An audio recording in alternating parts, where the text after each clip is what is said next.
Oh, I really need to set that transition. I thought I had set that transition. Hello, everybody. I need to fix that transition. Yay. Welcome to episode 7, I believe. We're getting through them now. We've got some veterans on this evening. We have Kane and Tomato, and we're talking everything Final Fantasy V. So you probably know the drill at this point. If you have a question that you would like to ask Kane or Tomato about Final Fantasy V, really, you could actually just ask any Final Fantasy question.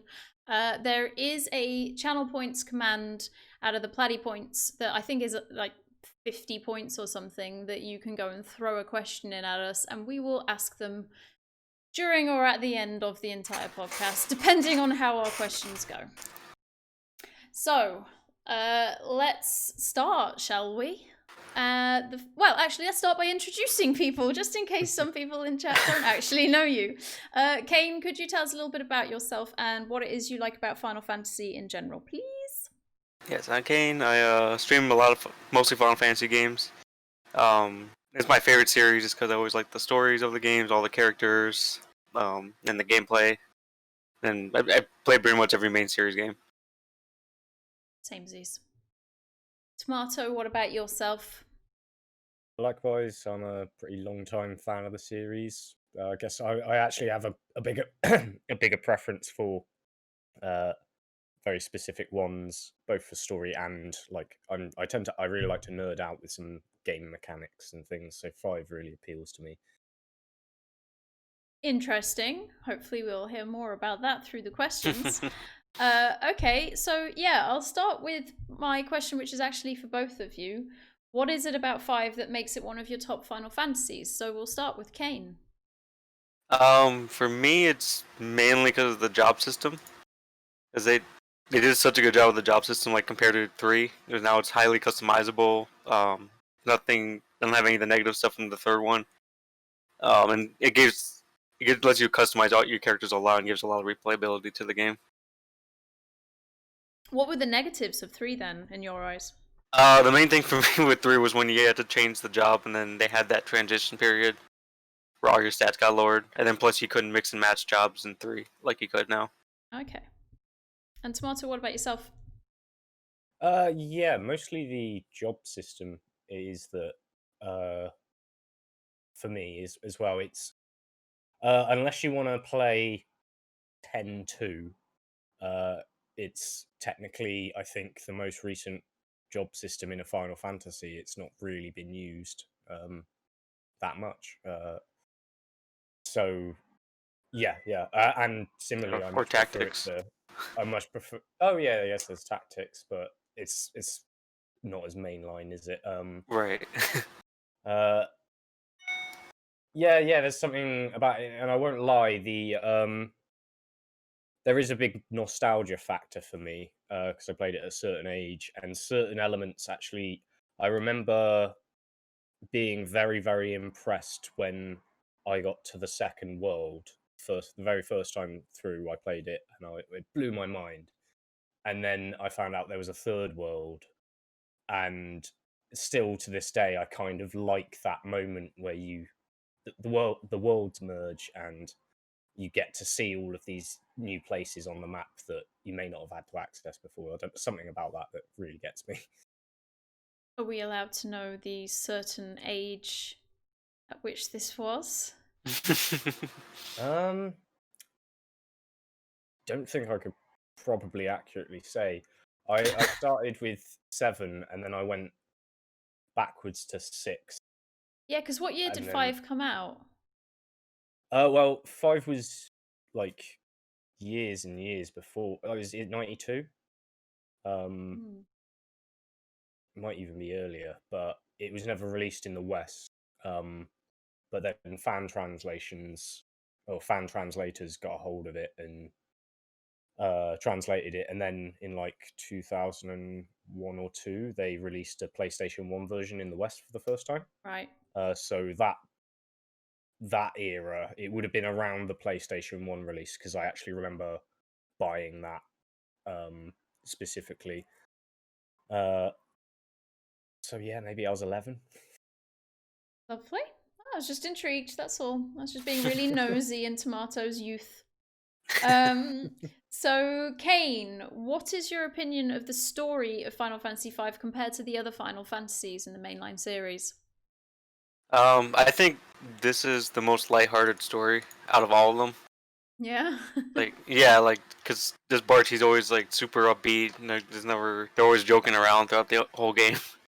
You know, you have to deal with the void that's nothingness.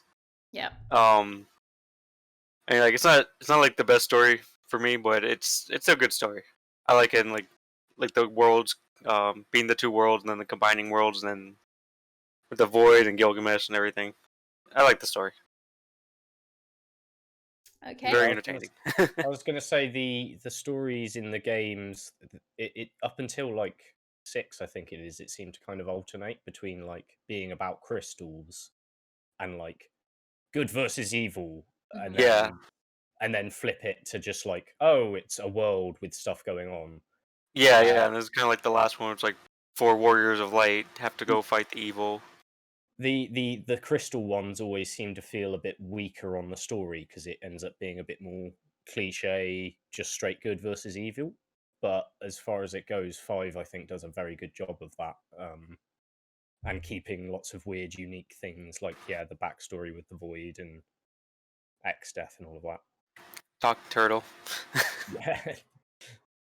And Tomato, am I right in thinking that this is Nomura's first involvement with Final Fantasy? Can you see any specific developments in 5 that weren't in the earlier Final Fantasies that were likely to do with Nomura coming on board? So he actually was a debugger on 4, I believe. And 5 is where he started to come into limelight. It's a fun little story about how the creative team, once they'd been given a kind of outline of everything they needed to do, they would all go away and have their own little ideas, and they would type up these books to give into the main directors and producers. This is like lots of the creative department or whatever. And Nomura went out of his way to hand draw and handwrite all of his notes, and they happened to pick him for 5. And a lot of those notes don't actually make it into the game.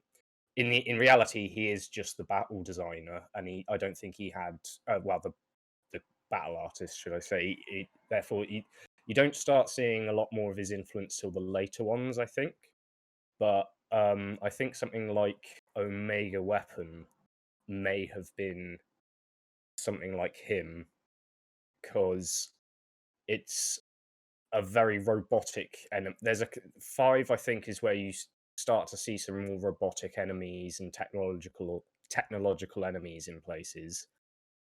And Nomura is kind of known for bringing in more uh uh sci-fi modern day Advanced kind of thing. settings. um Incidentally, his 2 of his designs for 5 were Setzer and Shadow, for which later Oh, went on into 6. And that was that's part cool. of that original book that he gave to uh, whoever it was, the lead director. And yeah, like I say, his influence doesn't seem to come until a bit later with like 6 and 7's obviously his like the one everyone remembers him for character design on. Hmm. Yeah, I don't think there's too many really obvious influences of his presence there, though. At this point, um, it's incidentally it was the lead guy's favorite Final Fantasy until 9 was released. Yeah. So like it's part of why I like it as well. Is it kind of evokes a bit more of the traditional high fantasy setting rather than like magic and tech. I know I did just mention there's a tiny bit of tech here and there, but it's brief.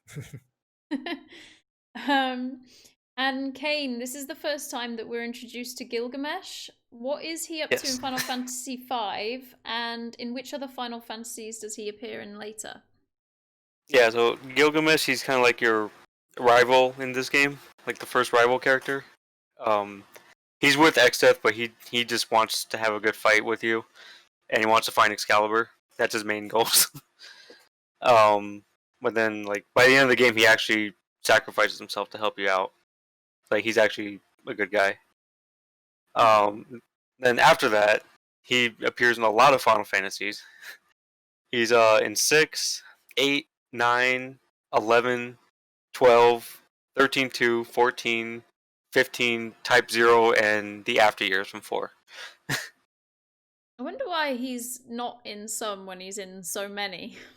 Maybe they just couldn't find a way to fit him in or something. Yeah, that's interesting. But there's a fan theory about him that the Gilgamesh in all these games, it's actually the same guy, and he just wanders around the void and like pops into all these different universes. And he does tend to have always an association with either like treasure or rare gear or Yeah, specifically Excalibur. yeah. Yeah, and his theme song is I think it's like the most remade song in Final Fantasy. I didn't even realize he had one.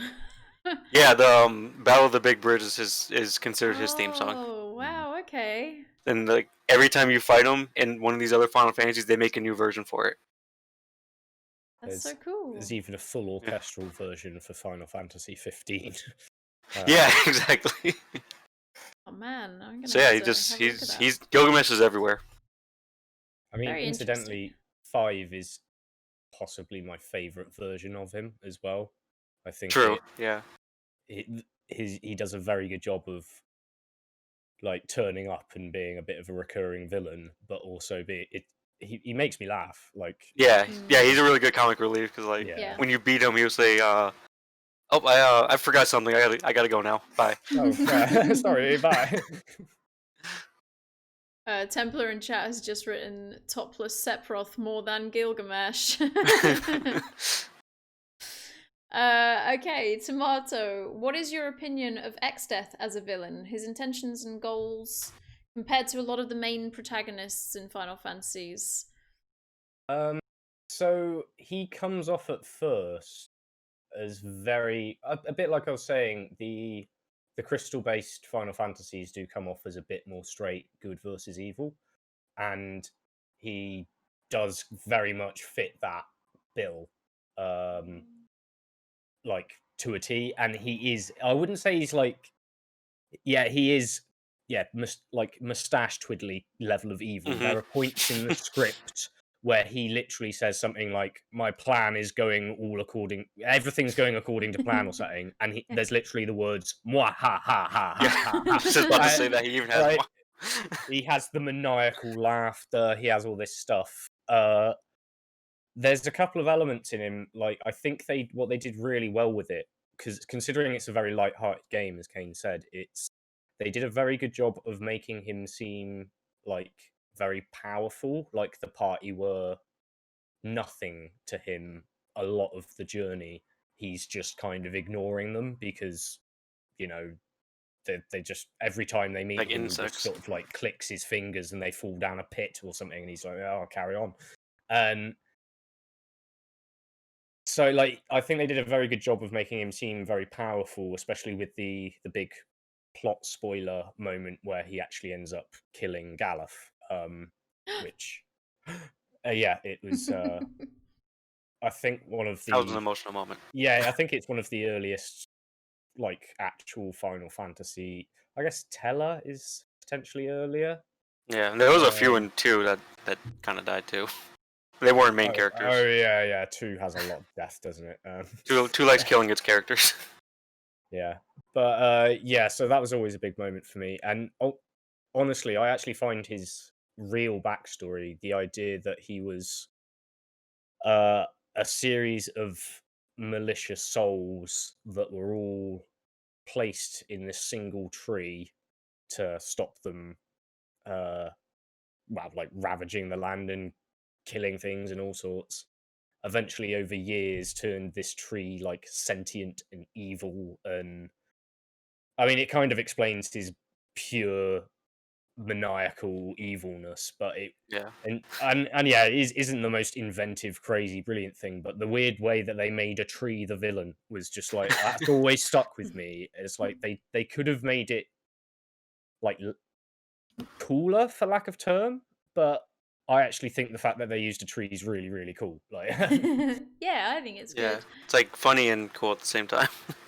I just want to say that we've just got a raid from Dupe. Hi Dupe, welcome on in. Thank you for raiding. And you were last playing Final Fantasy 2, which is pretty freaking awesome. So thank you very much for sending your raid this way. I hope your stream went well. We're pretty much at the start. We're just getting through a couple questions with Tomato and Kane. If anybody in chat has any questions for them about Final Fantasy that they would like to ask, there is a channel point redemption in the bottom that you can fill out. I think it's like 50 points, so you should be able to automatically fill it in. And yeah, you're welcome to ask any questions. I actually do have one, guys, that we might as well throw at you now. It's from Zessel, and he's just asking Krill or Galuf? Or Galuf, whichever way you say that name. I'd pick Galuf. Yeah, honestly, I was really like the nerd in me, the guy who loves to balance all of the classes and levels and things, had built Galuf a completely different way to when I'd built Krill. So when there's the swap over, I was especially annoyed because Krill works better as a caster. But I didn't even think about that before. you are stuck with Krill for the end game. So nowadays I have to make Galuf a caster in advance, so that when it changes, it makes sense. I usually make him my red mage while he's around. We've actually got another question from Zessel, which is butts or barts? Butts all the way. Definitely butts. In every game I've seen it translated as Barts, I rename him Butts. I think everyone must be doing that. It's the proper name. It's the real name. Okay, so I'll just move on to the next question. Paul Craig, don't worry, I will ask your question later. I'm just going to get back to our set ones first.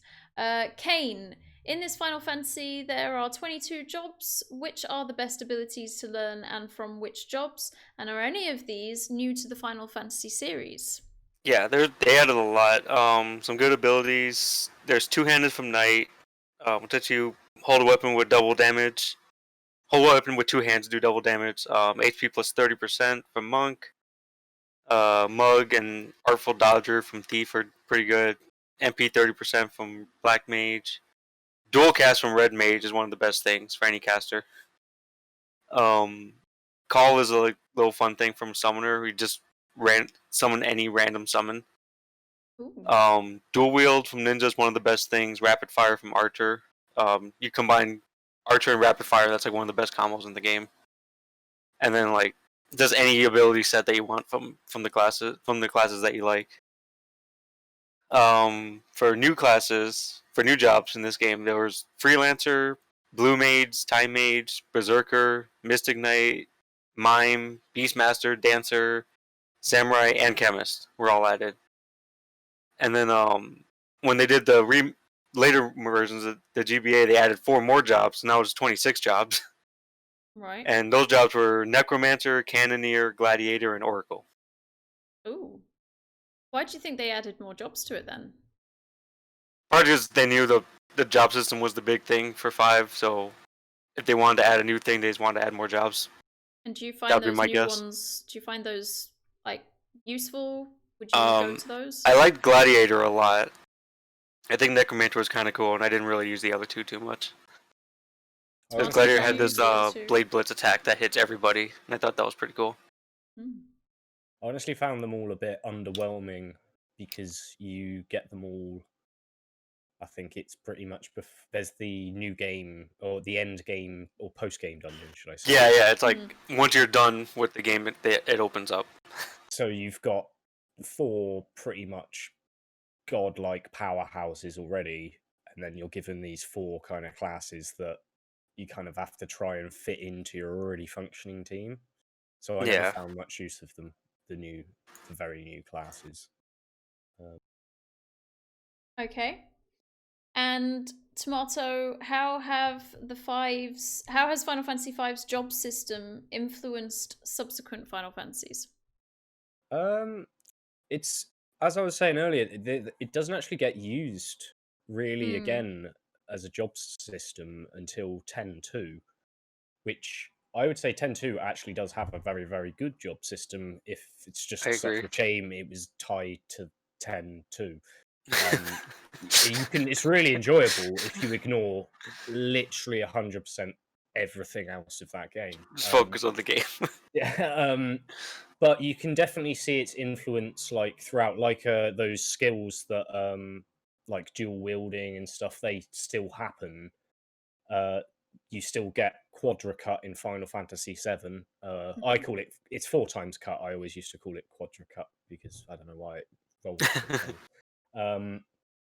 Yeah, and like a lot of the I don't know whether it's so much five's influence, because obviously some of these classes go back to 3 and even 1, but like the archetypes of having like a dancer type class, they still appear in classes or just characters later on. Just it's not in a job system. Yeah. What 5 did a very big thing of doing was I think it cut down a lot of, as you were saying, the faff of 3. So a lot of those jobs have gone. So there's no longer multiple sort of. Yeah, that's true, because 3 just had like jobs that were literally just upgrades of the other ones. Yeah. That's like now you can cast more black magic. Yeah. Another good example is like so Go-Go is in Final Fantasy VI, is a mime, and the character you beat to unlock the mime class in 5 is this boss called Go-Go. Similarly, Strago in 6 is a blue mage. Mog in 6 is a dancer. There's so many little bits that technically throughout, but if you really want an influencer from 5, you want to look at something else Square Enix did, where I think some of the people who made 5 ended up on the project, which is Bravely Default. And Bravely Default Second, or whatever the sequel's I called. think it's called Bravely Second. Bravely Second, and there's Bravely Default 2 coming out on Switch soon. Those are considered by and large the truest spiritual successors to Final Fantasy V, I think. Because they contain very, very similar job systems and There's turn-based combat and whatnot. There's this mobile game, Final Fantasy Dimensions 2. The first one is like almost the exact same gameplay as 5 with the same exact job system. All right. Okay. So some of the guys in chat are saying how it's definitely had an influence on 11 as well. Yeah, That's true. the online games seem to have if excluding 10.2, the biggest callback to the job systems by attribute of you're able to take doesn't matter whether you're looking at 11 or 14, you can chop and change between the classes. In fact, in 11, you get the bonus of a subclass. So like mastering multiple classes actually had, or jobs had like big purpose, much as it does in 5. Okay. Well, let's move on. I have a question for both of you guys. We'll start with Kane. What is your go-to character job and ability setup? Usually I'll do, for the jobs I'll do a Dragoon, White Mage, Red Mage, and a Mystic Knight. That were my main jobs. Once you get to the late game, they have it designed where Freelancer is the best job for physical classes, and then Mime would be best for magic classes. Just because you can use the most ability, like Freelancer, you use the most physical abilities with them, and then Mime, you can have 2 different magic classes and double cast as a Mime, and you can't do that with other classes. So you end up having like two Freelancers and 2 Mimes, basically. Yeah, I was going to say literally 2 dual wielding X fighting freelancers or 2 dual wielding X magic summoner mimics is the pretty go-to. But part of the joy of 5, I find, is whenever I first start and every time you sort of hit a crystal, you unlock a sort of set of jobs. I tend to try and do something slightly different. Like for each crystal you say unlock, say, 6 jobs or so, I tend to pick one character to be like, no, you're the main blue mage, you're the main I don't know why. There's something that appeals to me, and it's Yeah, I kind of do that too. Like and Lennon would be my healer, yeah, something normally, but like then that. sometimes I've chucked Knight onto Lena because from a weird perspective, she comes from a kingdom with guards and knights and stuff. The And others it's are all true. just hobos compared to her. She's the only one who could even possibly be a knight or There you go. like Hey, no, why but not? You can.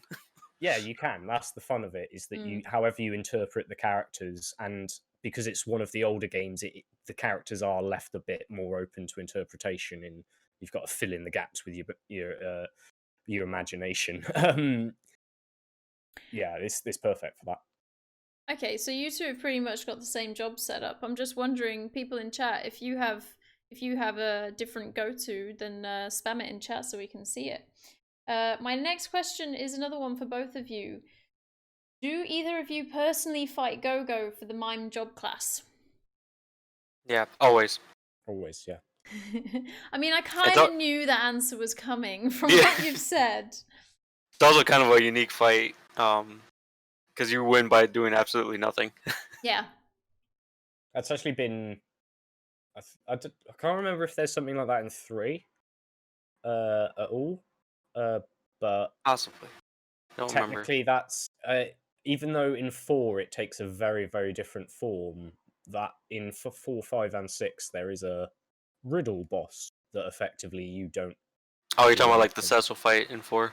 Yeah, yeah. That one actually, because I remember playing that so young. I can't remember what the phrase was something like the true paladin leaves his sword in his scabbard, and I was like, what the fuck's a scabbard? And I spent ages just going like, oh, I can't get this fight, it's so hard. Like, So what's that one in 6 then? What's one of those types of fights in 6? It's Go-Go again. Oh then the right. mimic. Oh, It's the exact okay. same thing. Yeah. So do you Except think you get him as a party member in that game. so when you're playing that in 5, when you're doing that fight in 5, when they first released the game, do you think loads of people would have just automatically been hacking and slashing at him? Oh, for sure. Yeah. And I they- think it does a better job than 4 at teaching you potentially not to do that, though. Yeah. Because he counters with like He gets very meteor clearly or pissed off if you attack him. yeah. He does some devastating stuff that. And I don't- he actually tells you how to beat him, like Yeah. if you're reading it carefully. Yeah. Okay, so Tomato, this is the first Final Fantasy to introduce accessories. What kind of accessories did they introduce, and have they kept any of them on since? Yeah. So there's like lots of staples that you see later on, like the reflect ring, an angel ring, hyper wrists that increase strength, thief's gloves that make stealing easier. There's like coral ring and flame ring that absorb elements. Actually, interestingly, all of the elemental rings in 5 also impose the opposite weakness as well. So the flame ring makes you weak to water. It's hard to know that though, because the interface is so clunky and old that you just have to work that out by going, why am I taking 5,000 damage with that one character compared to the others? Yeah, they're not very good at describing equipment. Yeah. For the first entry for accessories, though, it actually had like you can see why how it's the first one, because they've got some like it had some actually class specific accessories, which tends to be not. I mean, they break the rules every now and again, but generally accessories are part of the equipment nowadays that is considered anyone can equip these, but only your knights can equip the heavy armor. The mages need robes, but you can all equip the same silly ring if you want. And for the first one, it's quite interesting. They had like some. They're possibly my favorite accessories in the game. They have ones that actually affect your skills that you learn from jobs. So I guess the best example of that is the dancer's shoes. So the dancer gets the ability called Dance, which picks from one of 4 random moves one of which I think absorbs a little bit of HP, one of it which I think was a bit of MP, one of which basically did, it's called Sword Dance, and it did like 4 times damage, and you could combine it with things like Dual Wield. I can't actually remember what the 4th one was. But regardless, there's an accessory called the Dancer's Shoes that will increase the chances of Sword Dance happening, which is the one everyone wants to happen. And otherwise, the Dancer can be potentially quite a frustrating class to work with when it does the opposite thing you want it to. I kind of really like that. But it's very actually slim on the ground for accessories. Some of them have their purposes changed later, like the Genji glove. Like, I think a lot of people associate that with dual wielding, if only for 6, like Final Fantasy 6. But in 5, in its first appearance, as an accessory at least, it's like it blocks poison and darkness, or it blocks 2 random status effects and has some stats.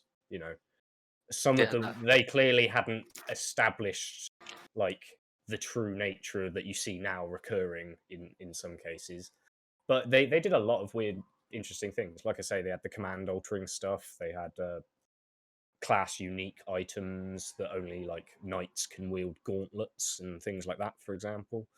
And yeah, you already see the very staples that they're still named Angel Ring in 9 and Coral Ring and Reflect Ring and all of that. Yeah, so it was a good introduction, and they've learned is really what we can tell from it. They've got their established ones that they were happy with, but they knew to change some aspects. Kane, are there any summons in this Final Fantasy that aren't in the rest of the series, and what are their elemental power? Yeah, there's only a couple unique ones in this one. There's one called Remora. It's like this piranha fish you summon. It doesn't have any kind of element, but it can paralyze the enemy. It's like one of the first summons you can get, I think. And then there's Sildra, who's actually Ferris's Hydra, like for the first half of the story. You get her as a summon later on. She does wind damage. Yeah, that's really cool. That's it for unique summons. I really wish that Sildra was more in the series. Yeah, Sildra was pretty cool. Where does Sylph appear? Because isn't that Sylph was in 4 also. I forget a lot of these were in 4 as well. Yeah, but I always do remember how much I enjoy. Like, it always felt like 5 has some, or maybe in later games that summons are just considered like the big OP thing you call in for loads of MP. Yeah, 5 nicely, and I guess 4 does as well, has the nicely like the very feeble low end summoner who just goes, yeah, I'll chuck a chocobo at you. Yeah, that's true. You start off with like actual pathetic summons. Yeah, you just start off with some like really like Bomb stuff. or Remora. But yeah, they actually end up being very useful if you use them. That's true. Yeah, Sylph can be actually pretty useful for healing in the early game. Yeah. That used to be my old tactic for Final Fantasies. I used to always just throw the summons first.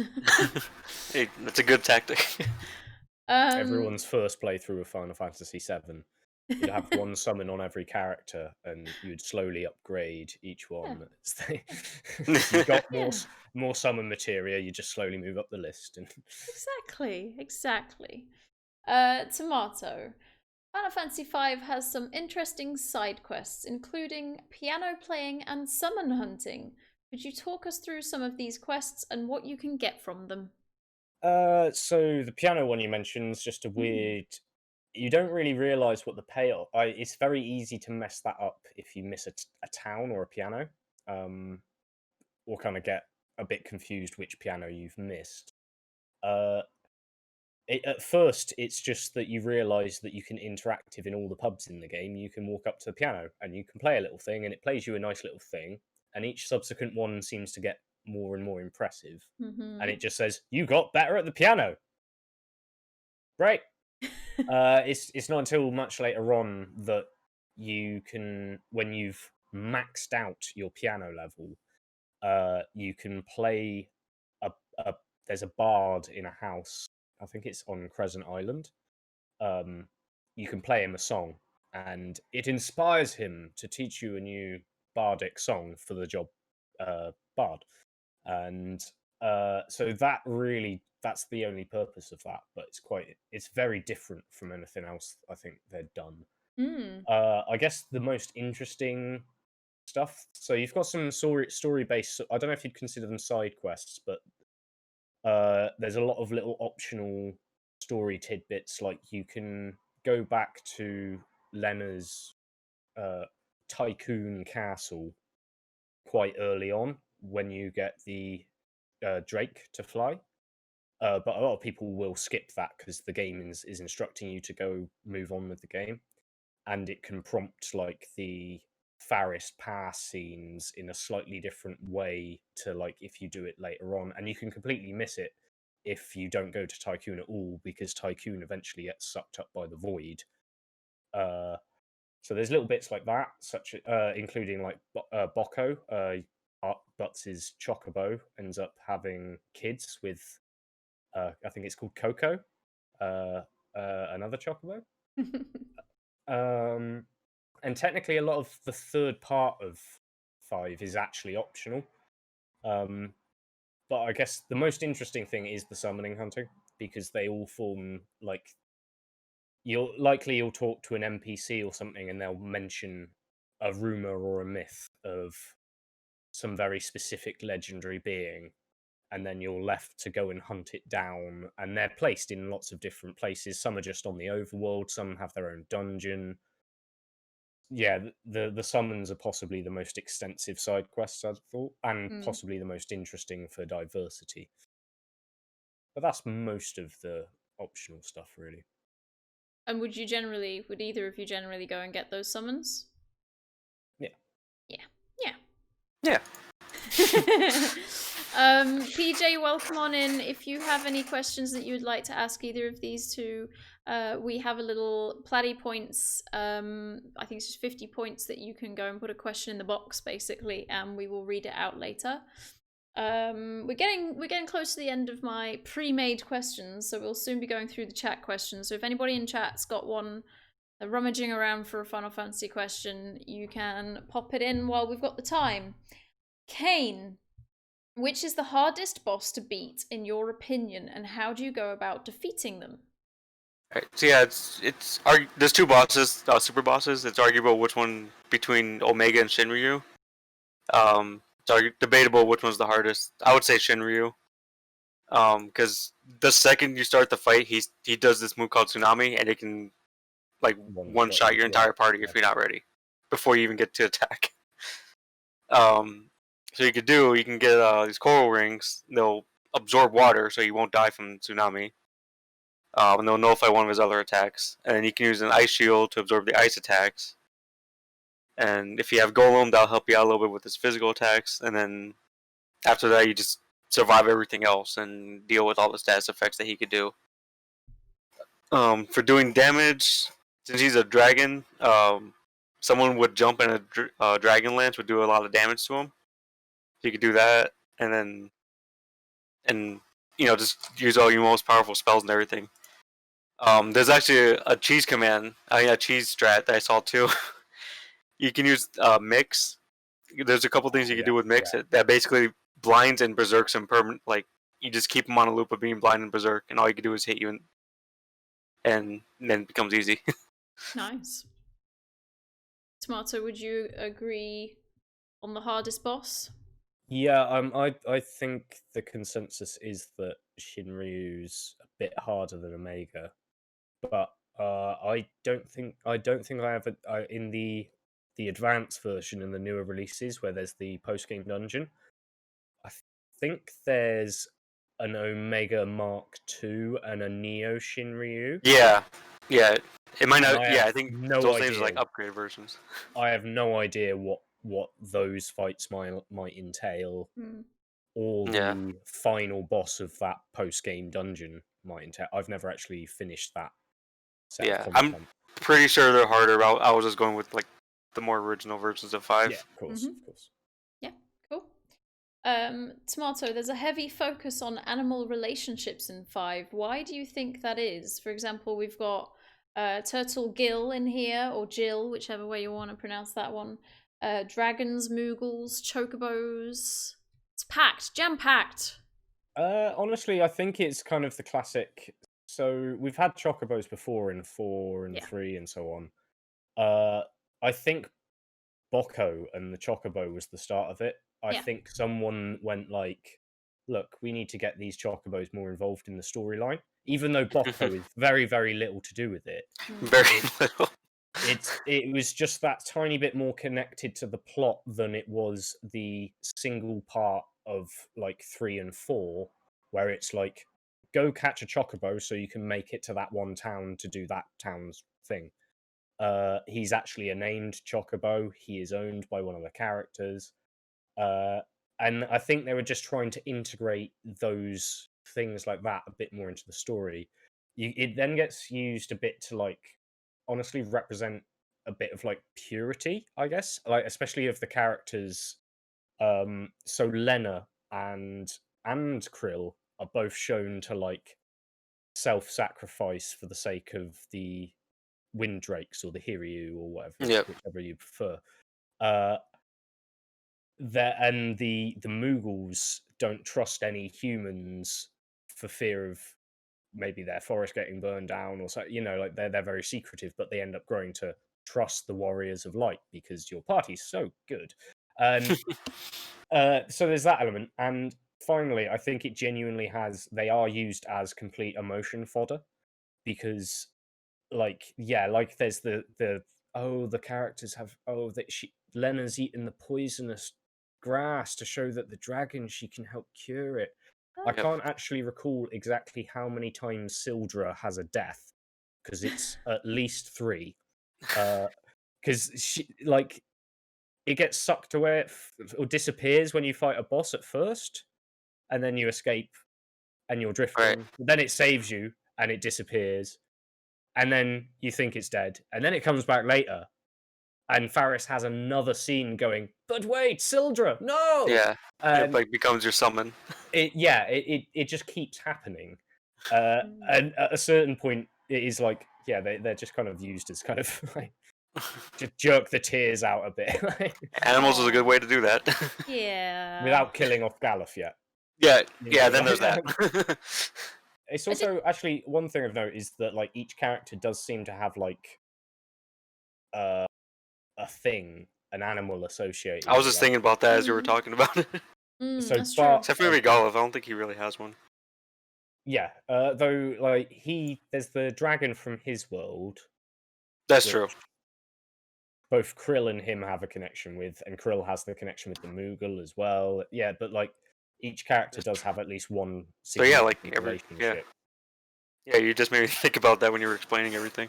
Well, this is why I asked the question, because I was watching it and I was thinking, wow, there's so many friendships with animals in this one, and I don't feel like we've had that in other ones. No, it's way heavier in this game than any other one. Hmm.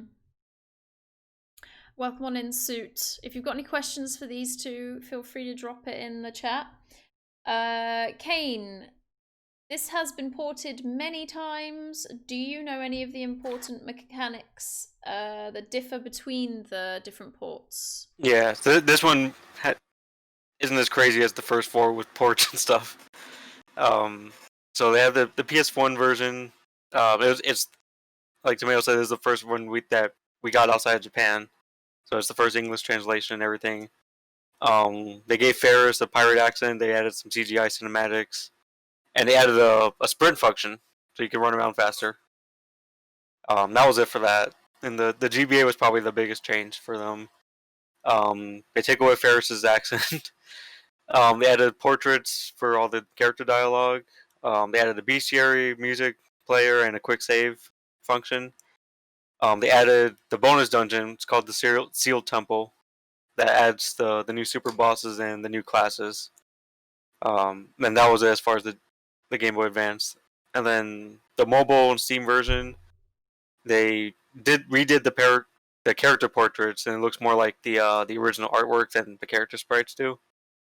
They did a little bit of rebalancing on the job and skills. They kind of redid the scripts on some of the bosses, and then they added the ability to skip character turns if more than one are ready to go at once. And that was it. Nice. I personally have it for Steam and have not played it yet. There you go. Tomato, can you explain the different chocobos that you come across in this game and what they do? So I think I don't know if any of the battle animations have been redone in any of those ports, but effectively it's the same selection you have in 4, except arguably it's less. So you've got your standard yellow chocobo. Mm-hmm. You do get one specific use out of it in the third part of the game, apart from the little bits in the story which you can enjoy with chocobo. It can cross rivers. So in the third world, you can you use it to actually progress the story like that. The more significant one people will probably remember is the black chocobo, which, like in 4, has the ability to fly, but only land in forests. So there's actually a big bit of getting that in 5, where 5 has a very I thought at the time it had a lot of vehicles, because I remember getting like, okay, I've got a boat. Okay, the boat's gone. All right, I've got a chocobo. All right, he can't fly, and I've just left him over there. Great. Okay, I've got another boat. It's sunk. Okay, now it's turned into an airship, but I can't fly it, so now I've got a chocobo that flies. Yeah, there's a lot of swapping around at that point in the game about your vehicles, and in fact, the black chocobo, that's why I think it's quite memorable, as well as it ends up coughing up 2 crystal shards and a few jobs. And finally, there is the chocobo summon, which can summon rarely a fat chocobo, or it will summon, I think, a white chocobo to kick.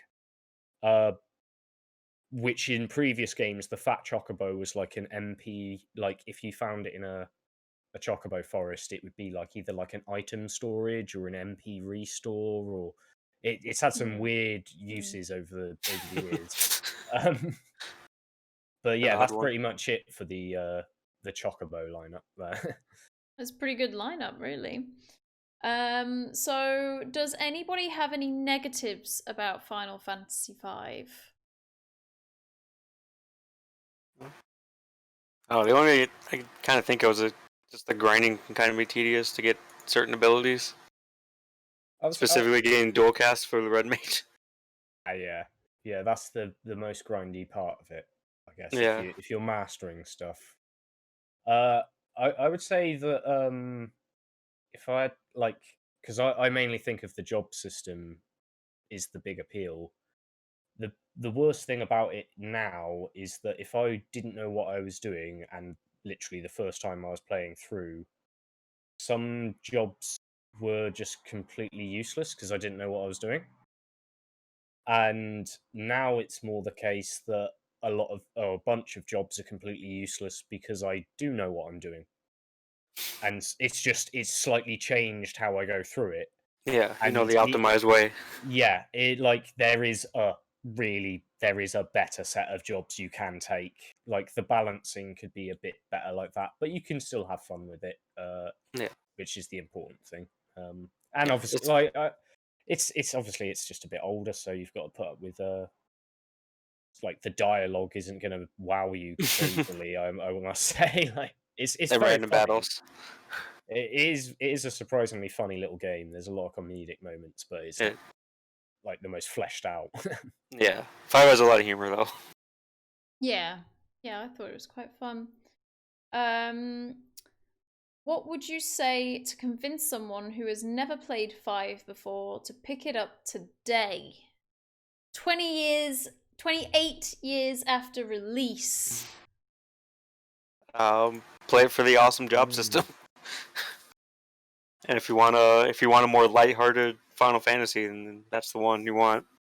I was going to say, like, anyone who likes kind of nerding out about building a party or customizing your characters. And if you like a standard turn-based RPG, then 5 will really hit that button. Yep. I also would say that actually it would stretch to probably 6 as well, but 5 more is that I've wanted that to have the 4 and 3 3D treatment.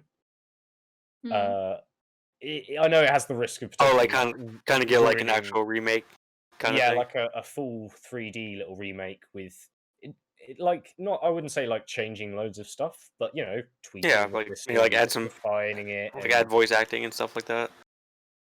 yeah, well, just like the level they did to 3 and 4, Yeah, that I would really would be nice. really like that. I would happily pay Square for that. I would too. Like I definitely would. Square, you should be listening. By now, you should be listening. We've already come up with like a previous game in a previous podcast from us having a chat together. Okay, so I'm going to go to the audience questions now. If anybody else has any more, if you want to chuck them in chat, I'm going to start going from the back. So we've got Zessel. Obviously, some of these might actually have been answered. Which one do you go for, chicken, knife, or brave blade? Probably chicken knife. 'Cause I do run from battles, just because I get tired of them every once in a while. And if you're trying to maximize stuff, so there's the chicken knife starts weak and only gets stronger, and it technically I think has a higher max strength, but you need to get it there. The brave blade starts strong and does nothing but get weaker. Yeah. So The second you run from a single battle. yeah, the second and that's retrospectively as well. So if you ran at any point earlier in the game, it's already been applied to the sword. So chicken knife tends to be the way to go. There we go. Tom's just Was you written... really love random battles? Tom's just written, wish they'd add pre-7 games to Switch, and I 100% agree with that. I have been desperately going on and on about that all over the internet. I actually got shouted at by people on Reddit because they were like, why would you ask for that? That's stupid. And I'm like, what? How is that Stupid's stupid? not. I know. I got told off by people. If I had a Switch, I would want that too. Exactly. What else we got? We got from Ness. If you could change anything about 5, what would it be? Keep Galuf. Keep Galuf. Yeah. Aww. Keep him, and I would say maybe rebalance the jobs like Tomato was saying earlier. Just make more of them viable towards the end of the game. It's not the perfect balance between everything, but it does it well. Yeah. It was good for like their second real attempt. Yeah, for sure. I think it was Paul that asked if you could. No, hang on. Where's the one that Paul asked? Was it Paul asked? I've forgotten which ones I've asked now. I've had to write something separate. Paul, if you're still in chat, whatever your question was, could you put it into the proper channel commands one? Because I've forgotten whose I've asked where. Zessel has said, how do you feel about the Final Fantasy V anime? I haven't. Really weird. It. Yeah, I haven't ever watched it. I watched it once just because I was curious. It was really weird. So is it an entire series? It was only like 4 episodes. It was Yeah. really short. 4 OVAs or something like that. But like, it has almost nothing to do with the lore of Final Fantasy V. And it's like their grandkids, something like that. Oh, okay, yeah, I remember reading about it. It was a very, very weird anime. That's yeah, okay. I think it was more. I think that was a result of timing. Like, it was which Final Fantasy had just been released just as someone had gone, we really need a Final Fantasy anime out there. What's the latest one? Oh, 5. Yeah. Roll it. Like, but because it's never gotten really much of any recognition anywhere, even in anime circles. Like, It's just like it exists somewhere. it was released for very hardcore Final Fantasy fans at the time. Oh, okay, I see. And it's not even remembered by anybody these days, it seems. Okay. It's the only one with Not an even people who anime like 5. sequel. It's the only one with what, Tomato? An anime sequel. I That's believe. true. Yeah. It's the only anime sequel for a Final Fantasy game. PJ asked, do you think the introduction of the job system was a good thing for the series or a bad thing? I guess we kind of established it's a good thing. Yeah, I'd say it was a really good thing. And I'd even say that, like, I would even argue that Final Fantasy 1 set you off down that route. That's true. Yeah, It doesn't allow you to switch jobs, but at the very start of the game, you pick 4 classes or jobs that you proceed with, and 3 again. And then 3 had the more us- expansive one. I feel like I was looking through these questions, and I feel like a lot of the stuff like that we could say 5 is like a big influencer of actually started earlier, but 5 was a really good iteration of in between all of this. If you look at like a scale from 1 to 9, where 9 was like they still have all of those very Final Fantasy archetypes, like even though no job system, it fits very neatly in the middle. Yeah. Why so many of us love now. Suit asked a question about Gilgamesh that we've probably answered, but I'll still ask it in case you've got more, because I know you both love Gilgamesh. So, how do you all feel that Gilgamesh began in Final Fantasy V and has such a huge popularity now? I think that's awesome. He became so popular. I agree. It's nice that he's like, whenever he makes an appearance, I go, "Hey, it's my buddy Gilgamesh." And I just love thinking that theory is true. That it's the same Gilgamesh in all the games. I mean, yeah, I think that would raise my opinion of him because, as I said, I don't think Gilgamesh has ever been done quite as good as justice as that original 5. Right. It's definitely his most fleshed out appearance. As far as I guess, 15 has a bit of flesh to the Gilgamesh, but it's very self-contained. Yeah, and it's in a DLC episode too. Yeah, it's the entire DLC, and there's a bit of like lore about it. I was going to say, I don't personally remember it in 15, and that's because I never did the DLCs. So. Yeah, it's in Gladio's DLC episode. Yeah. I really need to go back to that game. The next question is from Sweet Potato Peril. Is there anything that was in Final Fantasy V that wasn't carried over to other installments but you wish were? Great question. Thank you very much. A good question. Make them scratch their heads. That's what we want. Scratch their little genius Final Fantasy brains. I want to say 5 is the only one where you actually ride a dragon as transportation. That'd be cool to have back again.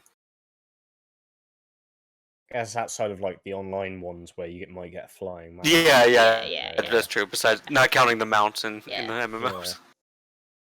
It's funny. I did think that was quite funny though, how they had a dragon in this one, and then I've never known any other Final Fantasies to be like that with a dragon. You know, I'll just fly a dragon. I don't think they ever bring that back. No, it was interesting to me that was a thing. It seems like dragon riding seems to be less of a thing as technology gets forward and people realize how insane it would be to have like a team of 4 graphically animated on a huge thing that's like through the sky, and they're just all fine. Airship's pretty cool though, so I'm happy with those. Yeah. Smarter, can you think of anything? I would say, like, if you'd have asked me that like a few years ago, or if I'd like missed a few more installments, I would say something like, "Oh, it's a shame the Geomancer class hasn't really made an appearance, but then Mog in 6 is a combination of like a dancer and Geomancer and Dragoon somehow. I don't know how they designed that move, but you know, they're like I could say if I was going to pick anything, I'd probably pick like just I think the biggest disappointment is apart from 10.2, they've never gone straight back to a pure job system.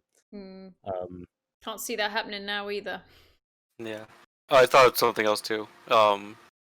When on the death scene for Golov, it's the only time in Final Fantasy the characters actually try to revive them with like spells and Phoenix Downs and stuff like that. It does actually try and fill that. Yeah, so it'd be nice if like some of the other Final Fantasy games actually showed them trying to revive the character. It kind of made it like it was either that they straddled the line that your characters who are downed in battle are just simply knocked out for a bit.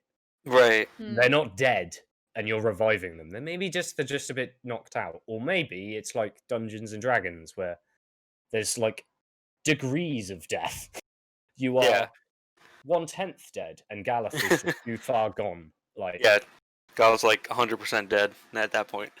But yeah, you do have a scene of a character madly going like, "Cure 2! Phoenix down!" Raise, exactly. Yeah. Like, it'd be nice if they actually did that again in another game. Get me a Phoenix down stat! Like, you know.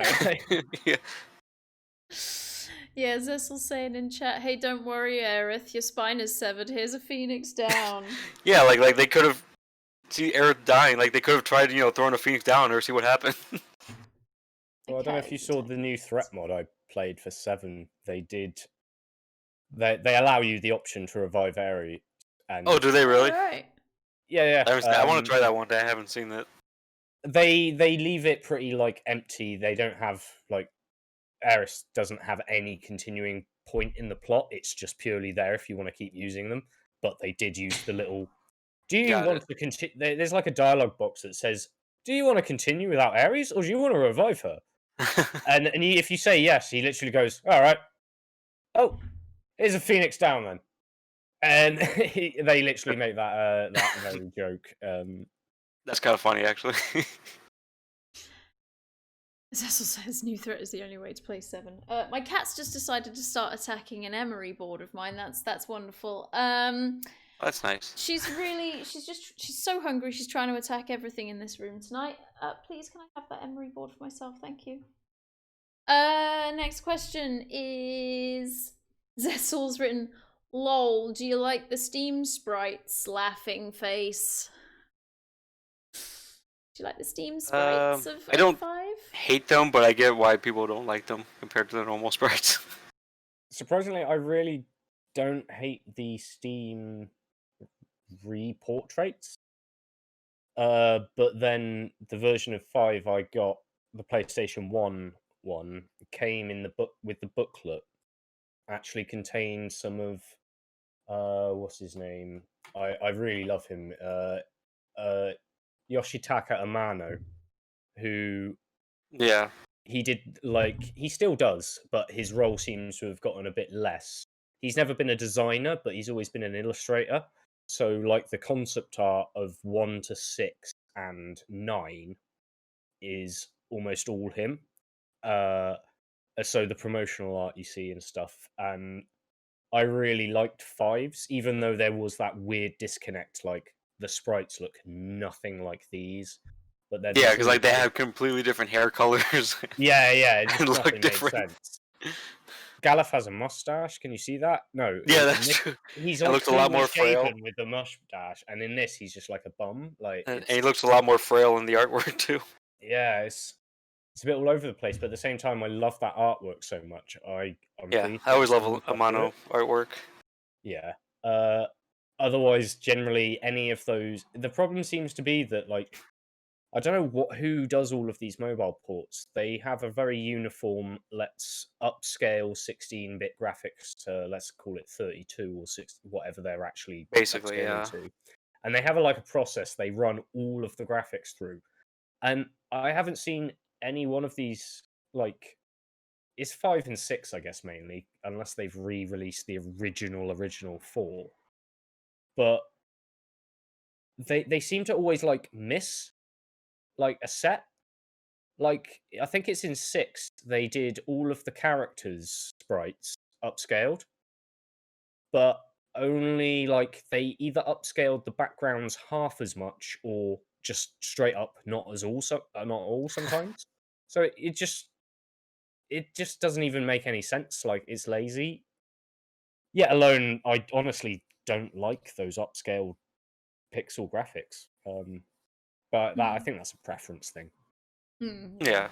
It's more jarring when they've decided to like mix and match which ones are going to get upscaled. Because That's true. if you like the upscaled stuff, you're going to notice the downscaled stuff, and if you, It's kind of like that's only within the Final Fantasy VIII remaster. They upscaled all the character art sprites, but not the backgrounds at all. And the backgrounds become really obvious afterwards. Well, it's the way they did it stylistically, because it's the the Kingdom Hearts style sprites for the characters, isn't it? I think for Squall and that. I I think don't know it if is it's up. the exact same sprites, but they go a bit more down that stylistically, Oh, and okay. it's just very noticeably different rather than just like a straight let's notch this up quality wise. There actually feels like there's a bit of design tweaking there on 8 at least. Right. At least when I saw it. Ness is asking, was 5 the first one with Lone Wolf? I think that was one of our questions in last month's quiz. We had 2 answers. I think it was there's 5, 14, and possibly something else, 6. Yeah. I want to say 5 was the first one with them. Yeah, I'm trying to think. They meant like I wouldn't be surprised if there was a wolf town in 3 or 4. I don't think there is in 4, and I can't remember. I know in 4 there was no wolf people. I know that much. Like, I wouldn't be surprised if there was like wolf people, but not lone wolf. Right, like not specifically that person. Paul Craig's question is, what do you think the biggest challenge is in 5? Oh wow, yeah, Shinryu. Just Shinryu. Okay. Shinryu and arguably Omega as well. Okay. Red mage or blue mage? Let's settle this now. That comes from Zessel. Red mage for me. Before, Zessel.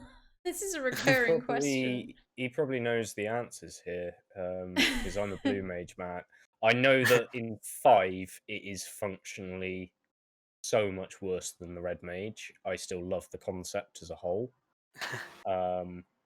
Sure, it's not as OP as enemy skill in 7 or Quina in 9, but I still love blue mage. Yeah, I've always liked red mages because of the versatility, and then with this game they have dual cast now. Okay. And I actually was not a fan of the blue mage concept. I think I've gradually started to like that kind of thing over the years. I don't think I really did use it much. Like, I only know it as Final Fantasy 9 and 7, really. You know, the enemy skill thing. Right. Yeah, 9 is kind of fun actually because you get to eat the people to learn your spells. There, it's fun. I'll give you that. I always just like at least in 7 and 9 they give you some very, very powerful like end game stuff with the blue mage, whereas 5 is the first iteration. It doesn't have much use end game. But throughout, it's the same reason I actually love blue mage is it is, I guess it's similar to the red mage. It is weirdly diverse in what it can do. You'd be surprised at how many times I have like, oh, that thing's weak to wind. The blue mage has arrow, or oh, magic hammer. Wow, you know, like little things like that that surprisingly come in very useful if you know when to use them. Yeah. See, Zessel's saying hashtag red mage life. Kale's written blue mage forever. Paul's written Quistis in 8 was an OP blue mage too. Yeah, but then you have to play as Quistis, and she's clearly insane. Gecko's in here as well. Hi Gecko. Red mage for the win. Kale wrote, blue mage broke both MMOs, though red mage was super useful in 11. I heard red mages are really good in 14 as well. At least they seem really fun. On to the next question is another Zessel. You are full of questions, sir. You can help me write some future questions. Zessel has said, "How well does Final Fantasy V showcase female empowerment versus earlier Final Fantasies?" Wonderful question. And I think 5 is actually the only game where you have more female party members than male party members. Ooh. Apart from maybe 10 too. Yeah, well, We'll 10 ignore too. that. Yeah, We'll ignore that let's one. not count that one. It's weird how that connection's come up again. Yeah, right. I don't know if you were asking the right person, but there's a notable shift from, because especially when you think Faris is in there, and she genuinely has the plot of pretending to be a man. Well, I don't know. Yeah. Is that surely that's not really. That's not a good representation because she has to hide who she is. Yeah. Yeah. I mean, she does end up coming around though, and not hiding it anymore. Yeah. Yeah. But I think for some reason it does feel like a step up from 4, maybe, where you've got Rosa, who's very much feels like the damsel in distress. Yeah, and acts like it for most part. And it's mostly just there for Cecil. She even says that. Rydia is a bit better when she comes back older, but again, she's just a young child for the first half. Yeah. Whereas there are those moments, as we've mentioned earlier, there's the bits where Krill and Lena decide to like do the stupid brave thing. Yeah, sacrifice help save the dragon or the what, like there's bits like that, so they're becoming a bit more heroically portrayed, I guess, which is good because got to inspire the young girls playing the game as well as the little edgelord boys. Just to say that the Gilgamesh fight is currently on screen beneath me. There you go. He just said butts. Best theme song. We have another question. Sweet Potato Peril has asked, have you checked that the literal thorn in your side isn't actually an evil tree obsessed with the void? I sure hope not. I think that's all of our questions, unless anyone in chat has got any more questions. Kane and Tomato, do you have anything else that you would like to talk about for Final Fantasy V? Anything you feel we haven't covered yet? I don't think so. I just mentioned all the funny things about it. Zessel wrote, Rosa, I'm a damsel, Faris. Oh no, I'm a damsel, Faris. I'm a pirate and a princess, arg. Lol. Cecil's having some antibiotics right now, and they may be causing some crazy lucidness. Here we go. Antibiotics. Kale is asking, why is Bocco the best chocobo? Great question, Kale. Let's take that to Tomato. Unfortunately, he's not. Oh, okay. Oh no. No. I think there's 2 chocobos who beat Bocco. One of which is a reference to Bocco, and his name is Bobby Corwin, and he's not a monster. Okay. And honestly, Choco from 9 as well. Just because you do like Bocco was a nice step in the right direction, trying to integrate it into the story, but he's literally present for about 1% of it. Whereas if you do follow through Choco's side quest in 9 to the end, yeah, it's a bit nicer. It's a bit more heartwarming. It's when you get to the end, it's a bit more. Yeah. There you go. Bocco does get a family though, in 5. Aww. Yeah, that is the sweet one of the. He does get a little family, yeah. The little chocobo babies, the chicobos. That's what they're called, aren't they? Are they actually called that? I think in one of them they are called chicobos. I wouldn't doubt it, honestly. I think it's in 8. You get a summon Chocobo, which is based on the number of like Gishul greens you have, and it was tied to the Chocobo World game that was like Oh, okay. sort of like it wasn't even 8-bit, it was like a device game. I don't know if it's worth looking up. It's very weird, but you could basically break 8 with that little Chocobo game alone. Oh yeah, I think I remember hearing about that, but I never got into it. If you play 8 on Steam, I think it comes bundled in and actually up to date. Oh really? So and it works, except without like online elements, and it's you like I say, it's what you Chocobo will wander around farming things. You just need to leave him on. You can control him if you like, but you play the game, and when you save, you can transfer items to your file that he's found, among which include things like Rosetta Stones and the most powerful items in 8. And you can do this on disc 1. It's fine, go for your money. Like it completely breaks 8. It's funny because Sweet Potato Peril's written the Chocobo World was like an awful PlayStation Tamagotchi, Yes. and that's pretty much what you just it was described. like a Tamagotchi style. It's literally like a monitor. It was a device like that big. I vaguely remember this. You had the screen was taken up with Chocobo, and he would be walking in a direction. The button would chain. You had like a face pad to make him walk up, down, left, right, or whatever. And I think there was a button you could hold to show a really bad map in pixels. And there was a flashing dot on it that denoted your picture or your place. And there's little other blips on it that were like enemy encounters or treasure. So yeah, most people would just let it go. And I mean, that did come out around the time that Tamagotchis were popular, right? That must have been around the same time. I think probably haven't Maybe Tamagotchis over? like done that generational thing where like every 5 years someone turns out and go, remember Tamagotchis? Come on, pedal them, and like all the kids suddenly all get a Tamagotchi again. I thought it was one of those things like Cool. 3D cinema. Zessel says Tamagotchis are coming back. Uh-oh. Oh no. See? Yeah. They better be better than our Tamagotchis. Done before. You'd hope. Yeah. You'd really like, hope so. What would they do now? They must be like a color screen.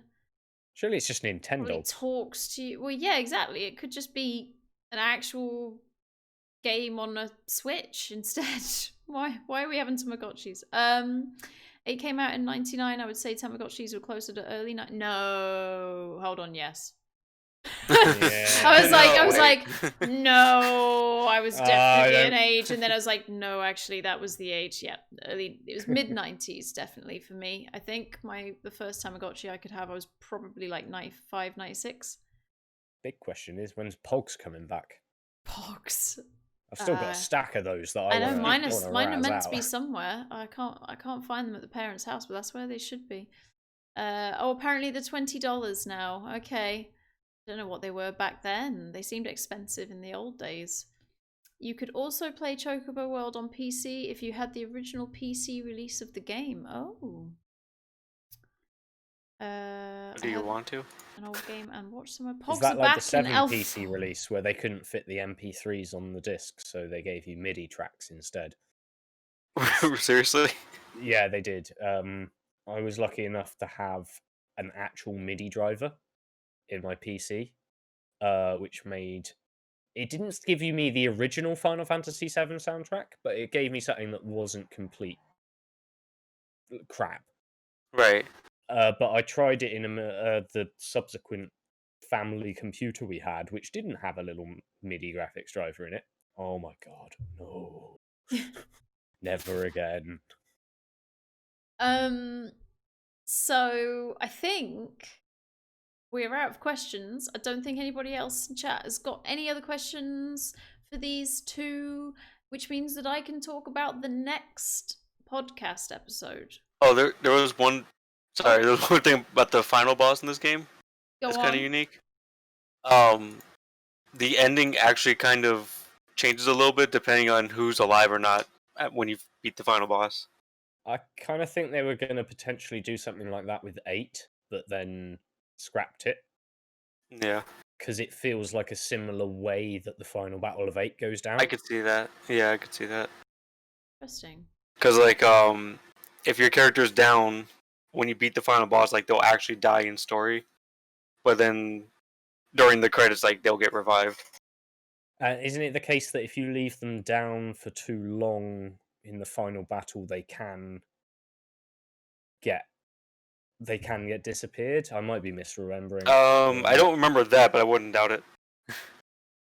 But yeah, if they're down, effectively they're missing until they get revived in the final. I thought that was a cool thing. Like they added that none of the other Final Fantasies did after. Yeah, and I think it changes the final sort of like narrative, which it always sounded like it was like kind of like a letter written by Lena or someone. Right. And I think if someone dies, there's the line like, "We will never forget those who left us." Like, right, and then something happens and they get revived. they go back to the Forest of Mua, I believe, or the Mu, whichever you prefer. Right, yeah. Where the elder trees that X-Death is actually of, and the other crystals were stored. That's where I think. Yeah, and then that brings them back. Yeah, and all the crystals are reborn anyway at that point, and so on and so forth. Right. So yeah, that was a cool little thing they did. Ness is just thrown in for the end. What's the second most evil tree, do you know, and why is it the Lifer tree? Or Leafer tree, however you pronounce that. The Leafer tree is the only other tree you fight, really. Exactly. But do we even fight the tree? Do we actually fight the tree in 9, or do we just fight... You fight the Soul Keeper, I think it's referred to. It's like that tree inside a tree. Right. Yeah. Yeah, and like it takes the form of a tree. Oh, does it? I can't remember. I'm gonna have to play it all over again. It's only been a matter of might as well. It's the best one. Christmas. Talking of Christmas one. Right, so the next podcast is the Christmas quiz. And I've already got it all arranged, guys. It's all arranged apart from the questions. Which means that I have actually set a date. Well, I've actually set it. Have I set that date? I think I've set this date, but I'm looking at it like that is so close to Christmas. I don't think that date's correct. I think my date is the 20th. Hang on, let me look at my what days fall. I've got a feeling it's the 19th or 20th, but obviously I can't tell you now because I'm not sure. Basically, it's gonna be on a day. It's next month. It's not at Christmas, but very close to Christmas, and it will have Crosis Gaming versus Suit Gomez, but once again, it is an interactive quiz. So all of you guys in chat can join in and you'll have all of the multi-choice answers that you can go and pick. And remember, you got to be as super fast, but also super correct, or you will lose tens of thousands of points in one go. So it's absolutely fun. We had a whale of a time with the Halloween version, and this is why we have Suit versus Crosis this time, because those two were in chat. They were the highest winners. I believe they were the two highest winners, and they were at each other saying, "Oh, I could beat you," and Zess was like, "I think those two should go against each other." So I remember that. Yep. Yeah, so that's what's gonna happen, because last month we had Kane versus Zessel. So yeah, next time it's Crosis versus Suit. And Suit, do you remember what day we decided? I know it's written in our Discord, but I'm not in there right now. So yes, so if anybody would like to join in with the conversation of the quiz next time, that's when we're going to be back. The posters will be out soon, and you can have a little look-see at them and work out what date it is, because I've forgotten. And thank you very much for being here today. But yes, we will be having an interactive quiz. We do a general question round, a picture round, an audio round where Tomato makes some lovely little musical pieces for us, and we have to work out what the hell it is. And then that part was actually fun last time. It's so good. It's so good. A lot. Actually, of course, it's fun. Yeah, it was fun. You'll enjoy my questions. And then the final round is one that chat can't actually take part in because it is the buzzer round. I think you might take part, but not at the same time as everybody on screen. So anyway, That will be next month. The quizzes we have a lot of fun with. They do take a lot for us to put together. So if anybody has any kind of questions you want to chuck our way, contact me in Discord or Whisper or any of the socials and just say, hey, here's some questions, and just throw them at me.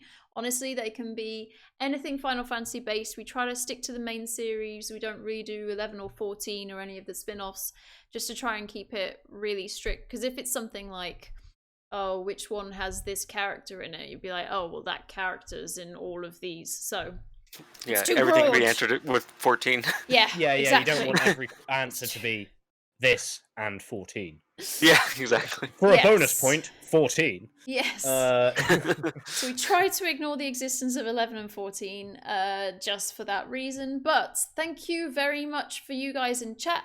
Thank you, Kane and Tomato, for joining me. Kane, what are Thank you you. currently streaming, and what is your current schedule, please? Currently, I am streaming Final Fantasy 15 and Ooh. mobile Final Fantasy Opera Omnia. I stream Monday through Thursday and Saturday, starting at around 10 o'clock EST, 10 p.m. EST. And Tomato, what are you currently streaming, and when? Oh, I'm excited for this because next week he's unemployed. Well, not That's unemployed. exciting. Not unemployed. Just so excited I got fired. On guys. holiday, yeah. He's on Uh, holiday. Sorry, different things. That's me. That's me. Go on.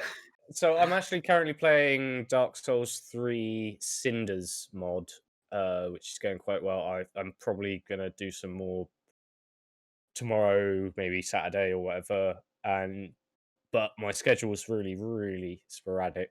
Except, as you say, I am on holiday On holiday. for Holiday. all of December. All of and December. on I'm going to holiday. be trying to do daytime, as much streaming as I can within reason, within sane reason.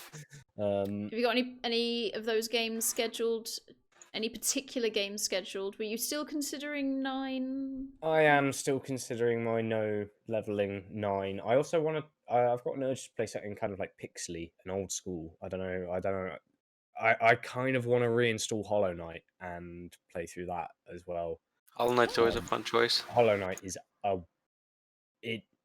Every now and again, a game turns up that genuinely makes me go like, I love that.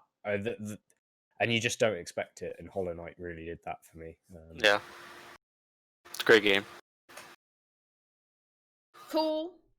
So, thank you everybody for being here. Thank you guys for being my guests. You are wonderful. Everyone in chat, you're wonderful. Thanks We're for all having us. wonderful. Yay! As I said, we'll be back at some point in December. It'll be a Christmas quiz one. We won't be Christmas based questions because the Final Fantasy doesn't believe in Christmas. So Yeah, Christmas doesn't exist. just some general questions. Gonna throw them your way. And everybody have a wonderful rest of the week. And everybody say bye. Bye. Bye. See you guys.